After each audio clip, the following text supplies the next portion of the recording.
Hello guys, welcome back. Indian super ലീഗിന്റെ qualifier മത്സരത്തിൽ Kerala Blasters നാളെ ഒഡീഷ എഫ് സിയെ നേരിടുകയാണല്ലോ. നിലവിൽ 5ാം സ്ഥാനക്കാരായ ബ്ലാസ്റ്റേഴ്സ് 4ാമതുള്ള ഒഡീഷ എഫ് സിയാണ് നേരിടുന്നത്. ഈ ഒരു മത്സരം ഒഡീഷ എഫ് സിയുടെ ഹോം ഗ്രൗണ്ടിലാണ് കളിക്കുന്നത്. അതുകൊണ്ട് തന്നെ ബ്ലാസ്റ്റേഴ്സിന് കുറച്ച് ബുദ്ധിമുട്ടായിരിക്കും. കാരണം ഒഡീഷ എഫ് സി ഈ സീസണിൽ തന്നെ ഒരു മത്സരം പോലും ഹോം ഗ്രൗണ്ടിൽ തോറ്റിട്ടില്ല. അതേസമയം ബ്ലാസ്റ്റേഴ്സിന്റെ കാര്യം നോക്കുകയാണെങ്കിൽ ഹോം ഗ്രൗണ്ടിനേക്കാളും കുറച്ചുകൂടെ പാടാണ് ബ്ലാസ്റ്റേഴ്സിന് എവേ പോയി കളിക്കാൻ. അപ്പോൾ അതുകൊണ്ട് തന്നെ കുറച്ച് ബുദ്ധിമുട്ടായിരിക്കും ബ്ലാസ്റ്റേഴ്സിന് ഈ ഒരു മത്സരം. രണ്ട് ടീമിന്റെയും റീസെന്റ് ഫോം നോക്കുകയാണെങ്കിൽ ഒഡീഷ എഫ് സിയുടെ അവസാന മത്സരം നോർത്ത് ഈസ്റ്റ് യുണൈറ്റഡിനെതിരെയായിരുന്നു. ആ ഒരു മത്സരത്തിൽ 3-0 ഒഡീഷ പരാജയപ്പെട്ടിരുന്നു. അവരുടെ ഇമ്പോർട്ടന്റ് താരങ്ങളൊന്നും ആ കളിയിൽ ഇറങ്ങിയില്ലായിരുന്നു. അഹമ്മദ് ജാഹു, മൊർത്താഡോ ഫാളൊക്കെ ഇറങ്ങിയെങ്കിലും ഹാഫ് ടൈം ആയപ്പോഴത്തേനും സബ്സ്റ്റിറ്റ്യൂട്ട് ചെയ്യുമായിരുന്നു കോച്ച് സെർജിയോ ലൊബേറോ. ഈ ഒരു മത്സരത്തിലോട്ട് വരുമ്പോൾ അവരെല്ലാവരും ഉണ്ടാകുമെന്നാണ് റിപ്പോർട്ടുകൾ.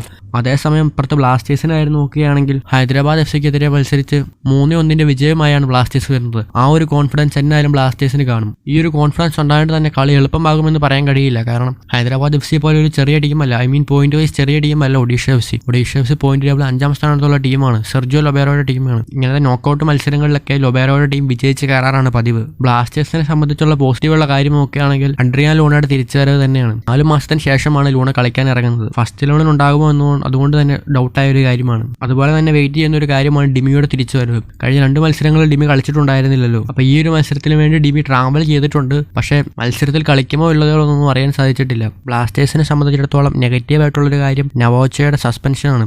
ഈസ്റ്റ് ബംഗാൾ എഫ് സിക്കെതിരെ കളിച്ച കളിയിൽ ആ ഒരു ഹെഡ് ബട്ട് ഉണ്ടായ ആ ഒരു സംഭവത്തിന് ശേഷം റെഡ് കാർഡ് കിട്ടിപ്പോയിരുന്നല്ലോ. അപ്പൊ അതിനുശേഷം 3 മാച്ച് സസ്പെൻഷൻ 20,000 രൂപ പിഴയുമാണ് നവോച്ചയ്ക്ക് കൊടുത്തിട്ടുള്ളത്. അപ്പൊ ആ ഒരു പൊസിഷനിൽ ആര് കളിക്കുമെന്നുള്ളത് ഭയങ്കര ഒരു ഡൗട്ട്ഫുൾ ആയ ഒരു കാര്യമാണ്. കാരണം നമുക്ക് ആ ഒരു പൊസിഷൻ വേറെ പ്ലേയേഴ്സ് ഇല്ല. ഉണ്ടായിരുന്ന ഐബൻ ഇഞ്ചുറി പറ്റിപ്പോയപ്പോഴാണല്ലോ നവോച്ച വന്നത്. ആ ഒരു ഓപ്ഷനിൽ പ്രീതമായാലും പ്രബീർ ആയാലും ഉണ്ട്. പക്ഷേ അവരെക്കാൾ ഒത്തിരി ബെറ്റർ ആയിട്ടാണ് ഹോർമിപ്പാമിനെ തോന്നിയിരിക്കുന്നത്. ക്രോസിന്റെ കാര്യത്തിലായാലും ഓവർലാപ്പിന്റെ കാര്യത്തിലായാലും എല്ലാ കാര്യത്തിലും ഒത്തിരി ബെറ്റർ ആണ് അവർ രണ്ടുപേരും വെച്ച് നോക്കുമ്പോൾ. പിന്നെ ഈ ഒരു മത്സരത്തിലോട്ട് വരുമ്പോൾ രാഹുൽ കെപിക്ക് പകരം സൗരവിനെ ഇറക്കാനായിരിക്കും ചാൻസ് കൂടുതൽ.